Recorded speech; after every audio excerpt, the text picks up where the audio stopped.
Hello, Facebook. It is Thursday night. It is 9 o'clock Eastern time, which means we just wrapped up another Master Chat, and this one was cooking, man. I am here with Robert Breyer, who led us tonight in the chat, and we were just talking about how this was flying. Like this was a great chat. It's a great topic that I think really, which leads to a very fast chat usually. Fast in the sense of there's just answers coming along crazy. There's all kinds of offshoot conversations going on. It was a full-fledged 7 questions, so like it was a lot of stuff going on, man. How are you feeling right now after that? I'm kind of feeling bad. I mean, I wasn't able to get to everybody's, there was just so much great stuff going back and forth. And, you want to make sure you connect with every person that's chatting. And it was just but there was just so much great stuff. I was enjoying reading everything. You got another 4 or 5 hours before you have to go to bed, right? So you can just spend some time getting back to everyone. Hey, I'm excited. We're on a 4-day work week, so I'm off tomorrow. So you really do have all night. You're good to go. You got time to go. You got some of our California friends who are just it's just starting to be like evening, so you got some time to work on. So this really was a great topic, and I think a really important topic. Tiffany and I talked about it in the pre-chat live about one of the things that I said was we see this alarming turnover in education from teachers, and a lot of early on educators who are in and out, it seems like. Yes. And my what I said earlier was that I don't believe that those teachers that we're losing within the first 3 to 5 years, I don't think you're losing those teachers. That's not because of the salary. You might lose a teacher later on because they're just struggling financially because the pay is not anywhere remotely near what it should be. That's a whole other conversation. But I think if we're losing young educators who are just getting in when they're excited, when they're probably making more money than they ever had, honestly, right? Because they're coming right from college and they're absolutely doing that. If we're losing them, it's got to be because of the culture, the environment, and the support that they either do or do not have, which is why I think this is such an important topic that needs to be just hammered in. And, Tiffany said something great was that it's not just the admin. You can't always look just at the admin. You can't always blame the admin. I do believe it starts from the top, but absolutely.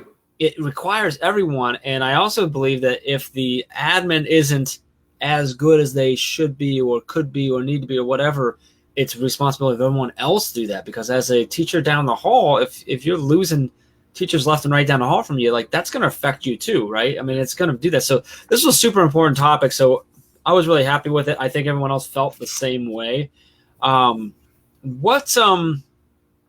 I kind of want to get your thought of sort of where the topic and the questions came from. What were you hoping that everyone got out of this? What was your sort of goal with this topic and the questions that you laid out? So, being a school administrator, like you said, a lot of us really come along and it falls on our plates. But great teaching, when those teachers come in, we have so many great resources in our school, and it has to come from more than just us. You have to get people involved. You have to make them feel part of a team. And one of the things that inspired me to do this conversation is I had a teacher, it was either this year or last year, but she said, she noticed that new people coming into our school have a very hard time adapting. And that hit me. That was really a tough thing for me to hear. But that's kind of what drove these questions. Like, what can we do better? What can we make sure that we're providing our new teachers? Because new teachers are leaving this profession at such an alarming rate. And like you said, it's not necessarily due to money. It's because we're not providing them with the support they need. So what can we do better? What can we improve on? And so that's really where these questions came from. And, we have to make sure that it's not just a once and done. I see that so often with BT programs where they have something in the beginning of the year and then they don't meet again until Christmas. Mm-hmm. Well, that doesn't do anything. I mean, especially that first couple of weeks, we need to be in there constantly and providing different support. You need teachers that you can trust, instructional coaches. One of the recommendations I made to somebody on there was connect real quick with the front office staff and find a custodian. And the custodian, yeah. That is so important because, because let's be honest, custodians know the ins and outs of that school. They know every trick there is in that school, every place you need to go to find this or that. Yep. And your front office staff, if you build a good rapport with them, they're going to make sure that you were taken care of and that you can get through your day, through your week, and through your year flawlessly. And so those were just keys that I think that people need to understand. As I wanted people to understand and take away from tonight's chat that you really need to get in there and work with beginning teachers. If you have a beginning teacher next to you, get into that room on a daily basis, check in with them, make sure they're okay, because, at most schools you have 1, 2, maybe 3 administrators who are dealing with a whole bunch of teachers and a bunch of other issues. You need to build a team that's going to help support beginning teachers. So that was really important for me. That was something I was really trying to accomplish today. And I have so many great new ideas I can take back to my school and start implementing and trying to build a better beginning teacher support program. Awesome. Well, I want to say hi to Susan, to Jackie, to Joe, to Jeff, everybody for chiming in there. Appreciate that. Curious, Robert, as you reflected back, so when you heard that, when you had a teacher tell you that new teachers weren't adapting and getting in it as well, you said that hit you hard. Were you able to sort of dissect and figure out what was not in place that was causing that friction or that inability to get in, or like where the culture was? And then sort of on top of that, what did you do? You're shaking your head, so I'm assuming you saw them, and I know you have a great culture there. So like, what was it that wasn't in place, and then how did you get that in place? I think would be really cool to talk about.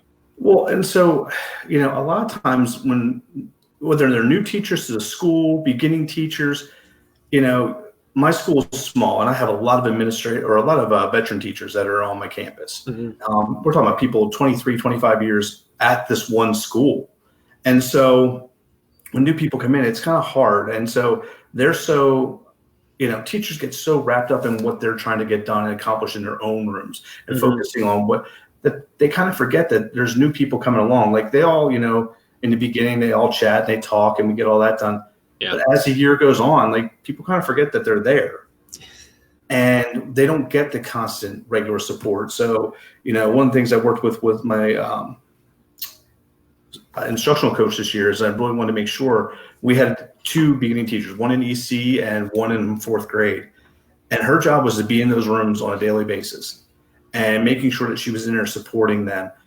And both had fantastic years, and they became part of our culture. They learned how we do things, and they really were able to bond, because that instructional coach, she's been in my school for 20 some years. She knows everybody. She was able to help them navigate the waters of learning who everybody was, how everybody works, how everybody kind of reacts to different things, but help them learn the social and emotional part of the school, but then also help them with the academic piece. And I thought that was a really key part of what they were doing. Love it. So, any questions or not questions, but answers or conversations or comments or anything in the chat that really like sort of hit you tonight, that made you either second guess something or maybe one of those great ideas that popped up or maybe shocked you that you didn't see coming or something? Anything like that pop up tonight? And I'm trying to remember who. I think it was Brandon. No, it was Brian. I can't remember Brian's last name, but he had this great point that if we had the funds and the resources, when you have beginning teachers coming in, if we could just afford to go and give them somebody for the first 2-3 weeks of school, because let's be honest, that first 2-3 weeks is tough. There's so much happening, so much paperwork, so many things that have to happen. If we could afford to go and find people that could just be in there and be with those beginning teachers through those first couple of weeks to really support them and make them feel fully supported. I just thought that was such a great idea. So yeah, very cool. I'm looking at what Candace is saying here. That's what I'm looking at.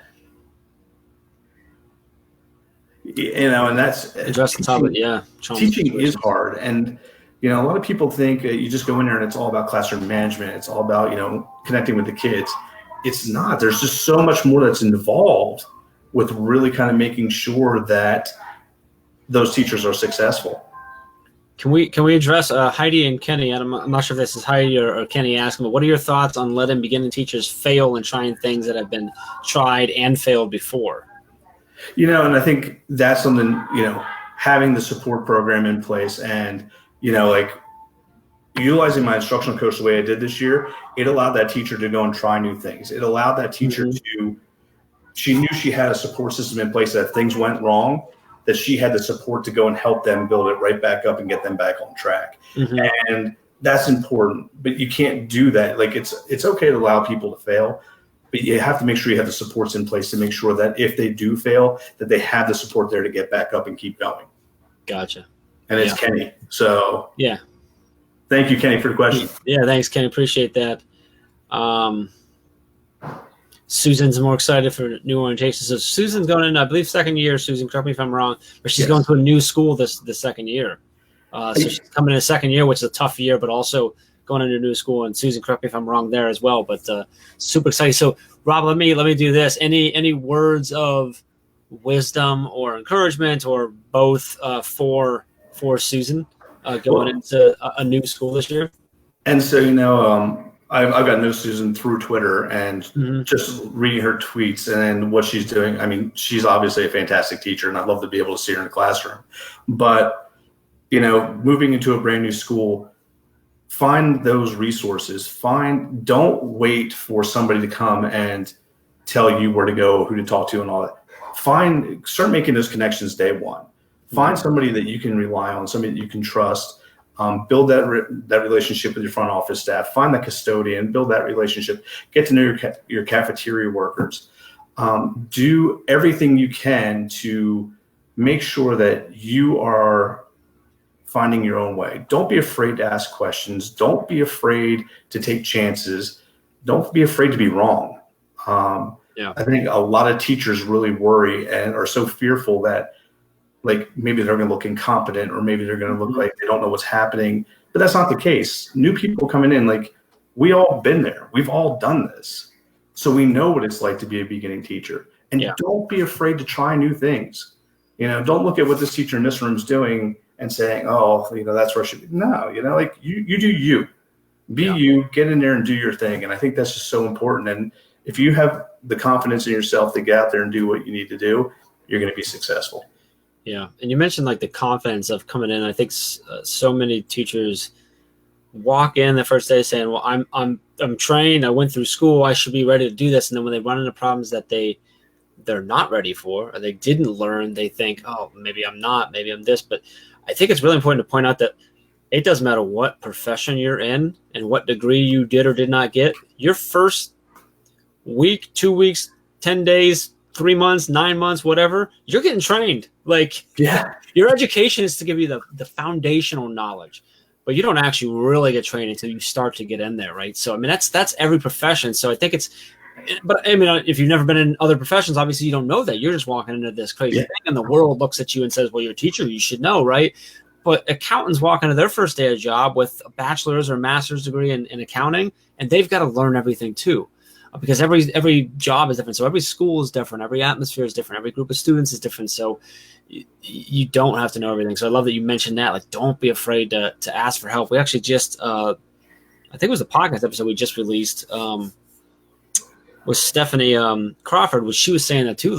It's really okay to really ask for help and admit that you don't know everything. Absolutely, such a big piece there. So I got more going here. Susan says thanks for the advice. Jackie's loving it. Jackie's also going into her second year, I believe, as well. What if they try that idea that failed before makes it work when they do it? If they try something that maybe didn't work before, but the second time, sometimes that's the charm, right? That works. So, and that's the thing when you fail and go back and try it again, it doesn't hurt to try it again, because you're going to know from your experience from the last time, and you're going to do things a little bit differently to make sure you're more successful this time. And if you built that support system, you made those contacts that you could talk with them about why it did or did not fail and stuff like that.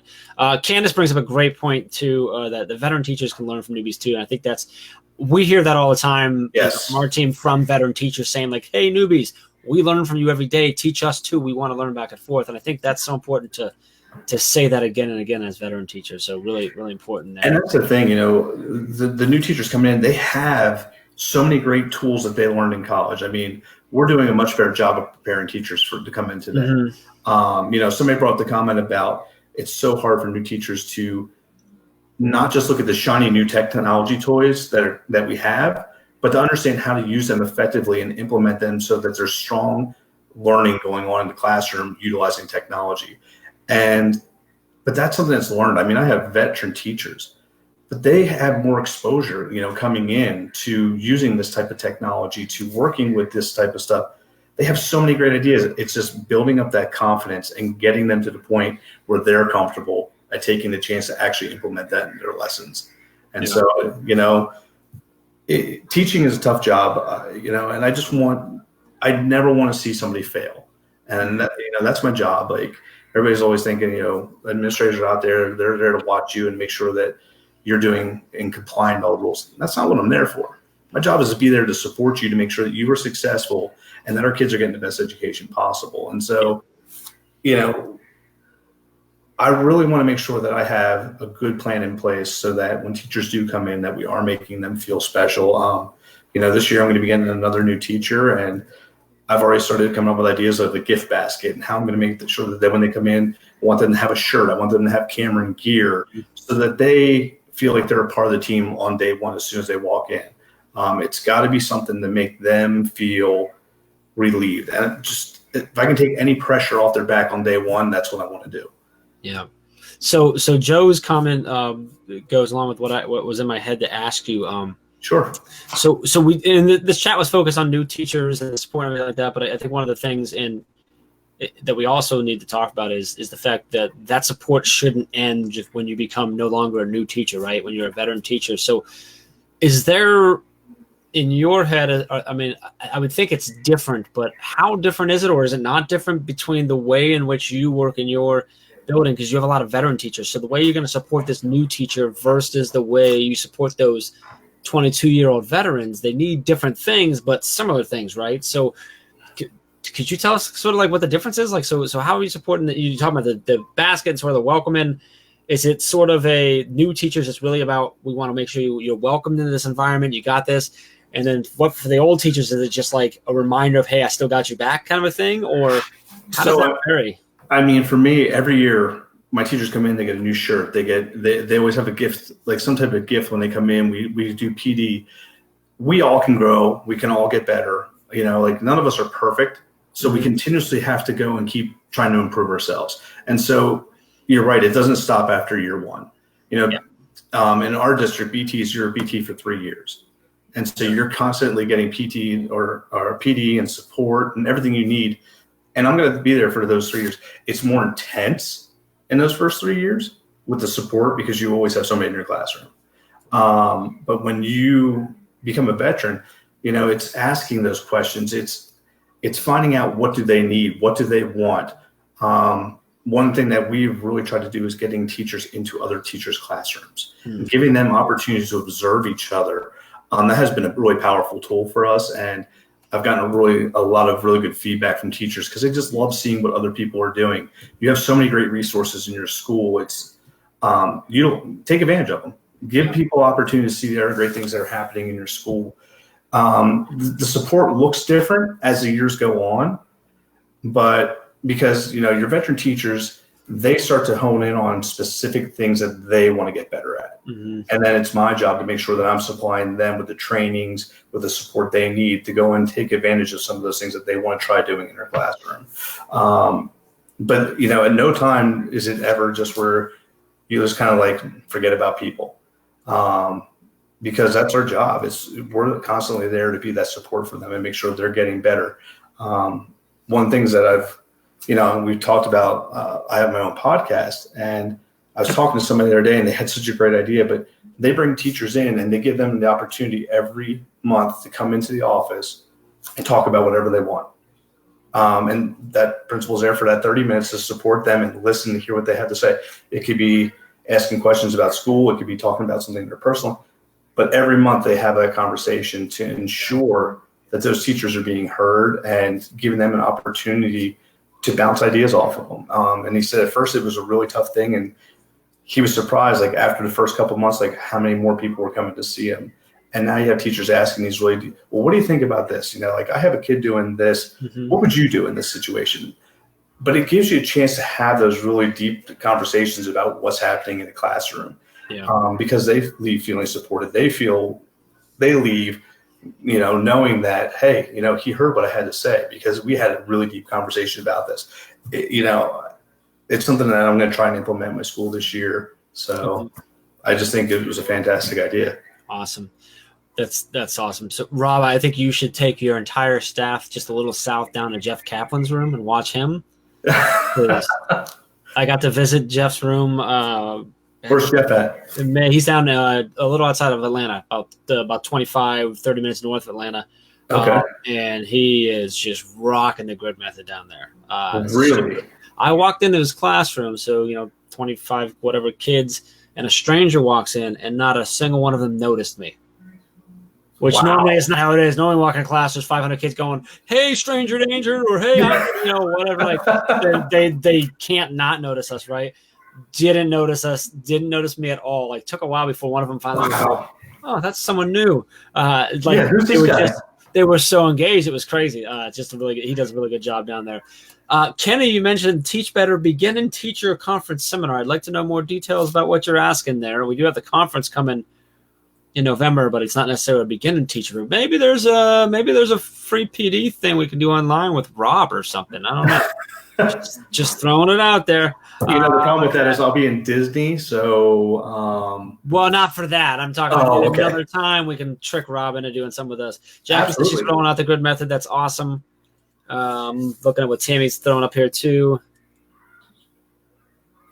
New to the school, perhaps. And that's the other piece too. Is like you might have a new teacher who maybe does have a few years, but every time you come into a new school, like you're new to that school, you're new to that culture, those systems, routines, all those things that are you might be in a different state, different country, right? I mean, all those things. So it's a big adjustment.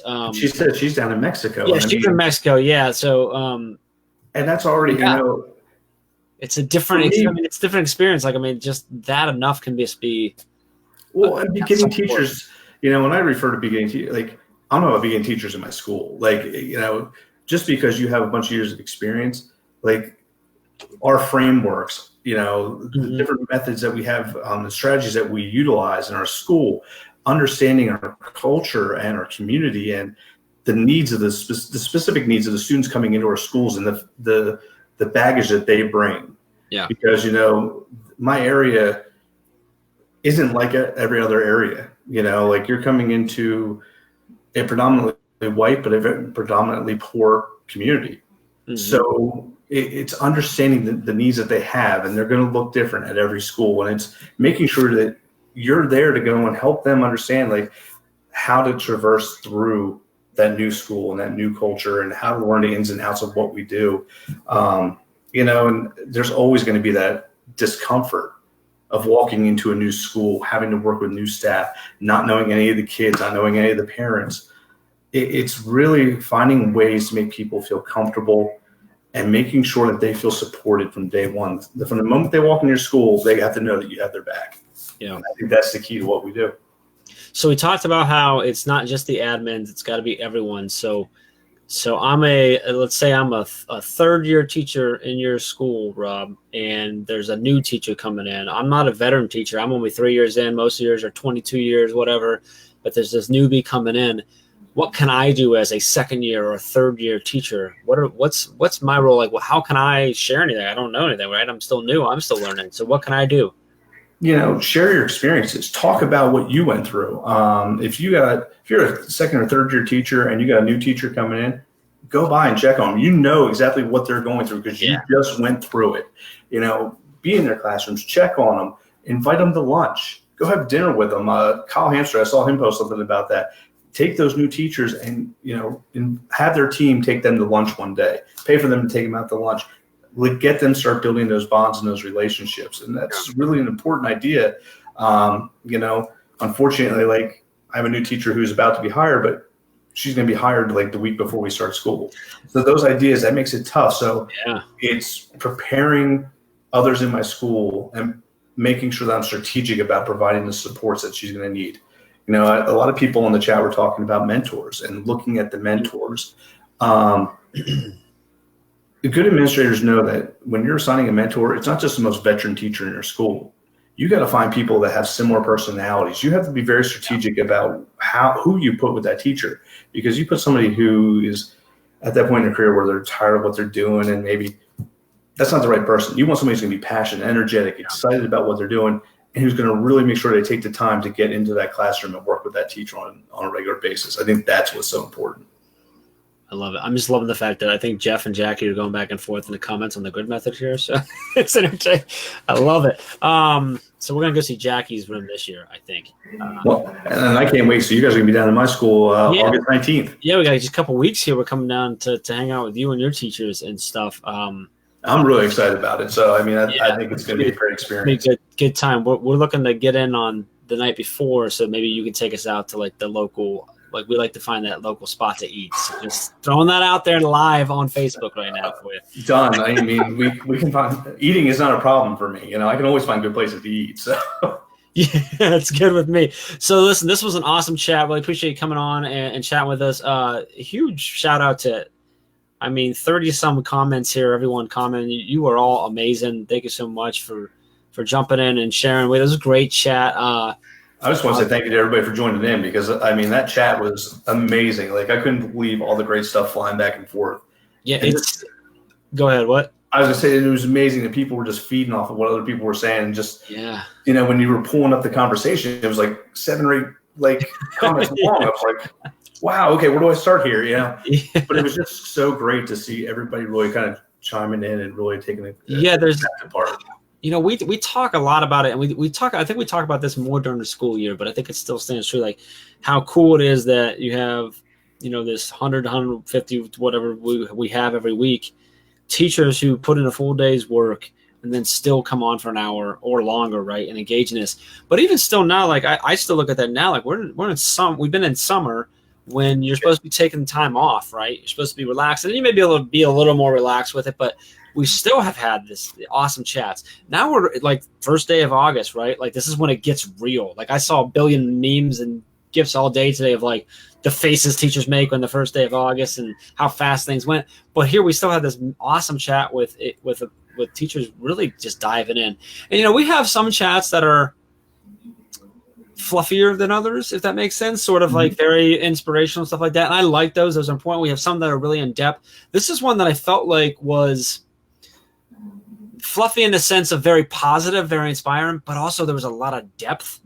So through I always thought about like fluffy's okay if there's depth behind it because fluffy's fun, right, and makes you feel good. But it's okay if there's depth behind it, right? And this is one that I thought was it was good. It was a positive vibe the whole night, but there was a lot of like depth. There's a lot of like actual resources and ideas and conversations going on, and that's just when it gets really, really cool to see that type of stuff. So Jeff says awesome chat. Candace says ditto to the awesome chat. Thank you both. And Kenny says we all need to learn the skills from Jeff. I don't know why everybody comments on my retweet skills. I go. Thanks to Kenny. I appreciate that. We need to talk about that whole new teacher idea. I don't know what he's got going on there. Kenny's got some ideas going. So anyway, thank you all for chatting. Thank you, Rob, for leading us tonight. And we will see you all next week. Same time, same place, 8 o'clock Eastern next Thursday. We'll see y'all.